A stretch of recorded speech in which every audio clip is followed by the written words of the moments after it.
Hey guys, it's Derek from Pacific Coast Auto here in Japan, and we're taking a look at a recent auction purchase of a Porsche Cayenne Turbo. This is my first time seeing one, and so I love seeing cars for the first time. I get to poke around at them and check them out and see how I like them, and this is a really cool car. I didn't really... The Porsche Cayenne was never really on my radar up until, well, never. But now taking a look at it, I really like this SUV, and I like sports SUVs much better than non-sports SUVs. I'm still a wagon guy, but this is a good vehicle, and I could see this as a nice family vehicle, especially 450 horsepower and four-wheel drive, and active air suspension that you can set to different heights. Right now it's set to the lowest height, and heated seats, and comfortable leather, and Porsche, and 450 horsepower. I'm pretty happy about this. So this one was bought from auction. I think the Porsche 911 is going to be a more popular car in the next little bit for this channel because these are now importable to Canada. And I think prices in Japan for these are very reasonable. And I'm sorry to anyone watching this who wants to know exactly how much it costs, because we don't say the cost of the cars that we bought for the customers on this channel. If you are interested, you can check us out by sending an email, or you can check out our auction tool because that has all the information that you need to find out how much cars like this one sold for. Okay, so engine-wise, no issues. It's smooth and nice and happy, and the mileage on this one is rather low. I think it's under 50,000 kilometers. Let's just have a quick peek.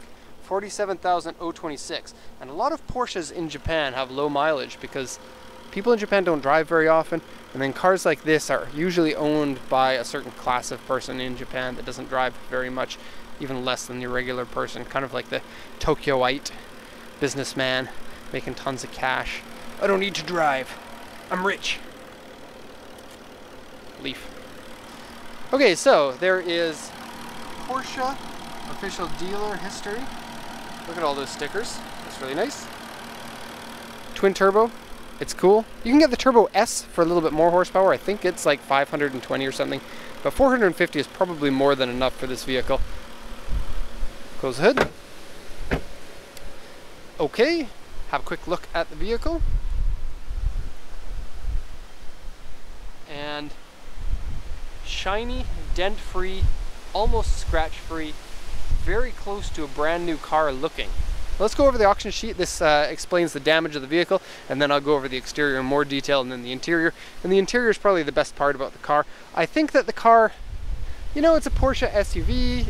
It's okay. The next generations after this look a lot sexier, and I guess that's all I'll say. But I do like this. Look at the headlight, right? This projector is facing in this direction, and this one's facing in this direction. I've seen like 80 million of these on the road. I've never noticed that before. Kind of cool. And then the turbo gets the angry mouth. I'm going to eat you. Okay, auction sheet. So it's a 2003 Porsche Cayenne Turbo. You can get them with like a V6 or a V8 or a V8 Turbo, and that says the V8 Turbo one. And then it wasn't until 2006, I think, that the Turbo S came out.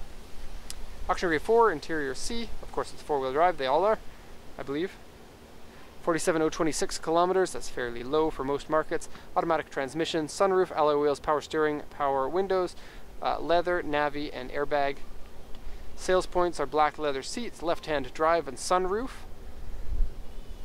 In-dash navigation with a reverse camera. That's aftermarket. It says it's original optional, but that was crossed out by the auction inspector. Oh, and the sound is so nice. And look at this, aluminum, brushed aluminum. Cayenne Turbo. I don't know why I came to the back.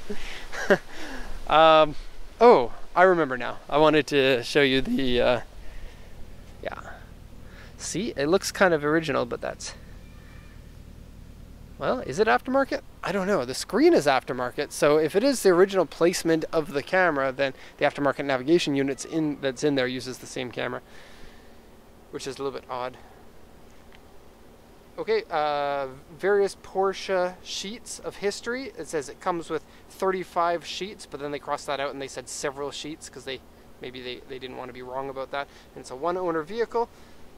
that also has been crossed out. The auction has their own rules for what you're allowed to say and what you're not allowed to say here. And so, yeah. Steering wheel and seat wear, headliners saggy large. I'll show you that when we go inside. Typical of many German cars here in Japan. I think it might have to do with the humidity. Also, there's a stickiness on one of the ashtrays, and I'll show you that. It's not due to cigarettes, it's due to the humidity here. Very common on Maseratis for some reason, but also on this car. Well, this being the first one that I've seen, but the same type of material is used on this car.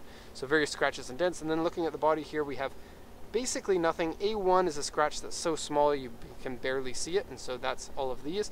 Windshield rock chip, that's again, it's like going to be 1/10 of a millimeter, nothing really to worry about in my opinion. And then A3 on the front bumper, that's a large scratch. And so that's really the only part of damage. Let me show you that. Now you would think that that would be somewhere around here, but it's not. It's right here, and it is a large scratch, but it's fairly shallow.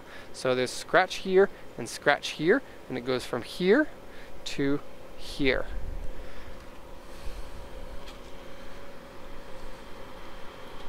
But it's fairly shallow. Okay, so let's do the once around now. Got a little bit of sun peeking in through the bushes. Condition of the paint is really good. These are the stock 10-inch wheels. 10-inch? Huh. Not 10-inch. Even the brakes are bigger than 10-inch. The only car I can think of with 10-inch are either K trucks or Austin Mini. 275, 40, R20. Look at those calipers. That's bigger than my calf. And the size of those brakes, excellent. The tires need to be replaced. They're 2011 tire, but they've on the front, they have more wear on the outside than they do on the inside. Look at how glossy and nice that is. For a 15-year-old vehicle, that's impressive. Okay, and cool looking and sounding exhaust. The more I see it, the more I like it. And I think that this is probably the same thing for a lot of people. When this car came out, it probably was a good car. I don't think it got received that well because it's first time Porsche is doing something that's different from sports cars. But it's a good vehicle. And sometimes people just need to shut their mouth when they're wrong about things, like in this case. Okay, let me show you about the stickiness. Because if you're going to get an SUV, you can get this, or you can get an X5, or you can get like a Q7, or you can get a Range Rover. I don't know, this for that grade of vehicle, I quite like these. Bose. Not Bose. Well, yeah, I mean... Okay, so Tiptronic automatic transmission means you can shift your own gears if you want. Steering wheel is normal. It's got the 5 gauges, like any Porsche should. I don't know if Porsche still does the 5-gauge thing. Dashboard looks good. It's a good looking dashboard. Smells really nice inside here. Let me get in and look at this. I don't know what that is. The blue on there? It looks like something that was original from the factory, and Japanese people love to do that. Is leave the original plastic, but after 15 years, still in that good of shape? I don't know. Okay, so the AC works nice and strong. Here's the seat heaters. You can just spin this up to how hot you want your butt to be. CD player, back when people knew what those were. Push on. Porsche, yes, it reminds you. Copyright infringement. Okay, here's the aftermarket Panasonic Navi. You can open it up, and then you can see the Navi. Pretty normal. Ooh, you can see where my office is. Not office. Lot. And a Range Rover. Land Rover Defender, not Range Rover. Okay, so dual zone climate control. I think the rear gets their own zone too. And then you can just do to go up if you want. And then fan speed is easy too. And do. Okay, there was a sound coming from the inside of the dashboard, and I'm 80% confident that it is the sound of super windy day causing something inside to make a sound, like coming in through like one of the areas that it sounds like, and I don't think you can hear it now. Okay, place for no cigarettes to go. That's good. You can shift yourself here, or you can shift yourself here. Kind of a cheap feeling button, but most people won't be pressing that button. This is cool. Look, I want to be sporty. I want to be normal. I want to be comfortable. I'm going to be normal because not enough people want to be normal these days. This isn't social commentary.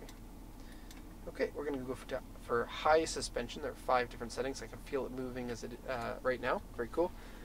This section here has a couple of scratches. You can see that.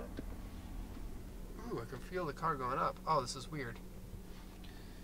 Okay, place for drinks. And if you don't want drinks, it's a place for nothing except for drink mess. It needs to be washed. Open and open. And my favorite kind of sunroof. Check it out. I want the sunroof open halfway. And then wait for it to go. Oh, I want it open all the way. Now I'm going to close it. You don't have to wait there with your finger on it. Very annoying to do that. I drive a Porsche. I don't wait for my sunroof. Okay, leather seats, really good condition. Porsche has good leather. They always have. I don't know if Porsche has ever made a car without leather seats. The 911s all had leather. I suppose if you take a look at like 944 and 921, probably they had some non-leather versions of those. I wanted to show you this, but then I forgot to mention it. Sticky. It's weird. Okay, these seats, you can flip them down, but they don't flip completely flat. You can put stuff on top of them when you're loading the cargo area, but they aren't completely flat, which is a little bit annoying to me. Really clean floors here. Let's have a look. Ooh, heated seats in the back. Nice. Place for your drinks, so you can get your drink on. Place for cigarette lighters, so you can get your smoke on. That one doesn't open. And they have vents in the back, but no, you can't choose your own temperature in the back like you can in a lot of modern cars. This flips down to become your pillow when Ryan or Sean are tired. You can also store secret things in there, like Sarah's Nintendo DS games. Not Nintendo Switch games. That's convenient. I told my daughter that she could have Splatoon if she finished all of her summer homework, because kids in Japan get summer homework. It's really weird, and there's a lot of it, and she couldn't finish it. She was like 2 pages away, so she got no Splatoon. Okay, so it comes with this extra mat. That's cool. Comes with this to hide your belongings. Comes with this to keep your dogs out of your area. Okay, 12-volt power. Everything's so nice and clean. I can't believe it. I know the price that we bought this for, but I can't believe it. People in Japan, once a car, like a luxury car, gets 15 years old, it's worth such a fraction of the original cost. Like, compared to any other country that I know of. Oh, headliner's saggy. I wanted to show you that. And look at how much room that we have now that I put the suspension up to the highest. Oh, that's so weird looking. But I guess you wouldn't drive around like this. This would just be for going over the bumps. Going up to your summer cottage house. I can afford something like this, but I don't feel like I should be able to. So this, see that? Like the glue has come undone. It's really not that distracting. It looks like a normal roof until you touch it. Or a normal ceiling. All done. Okay, so interesting vehicle. I'm definitely interested to see the next one, to see how one compares to the next. Perhaps this one was just taken really good care of, but it looks like a good vehicle. I like it. Okay, there we go. Thank you for watching, everybody, and have a nice day.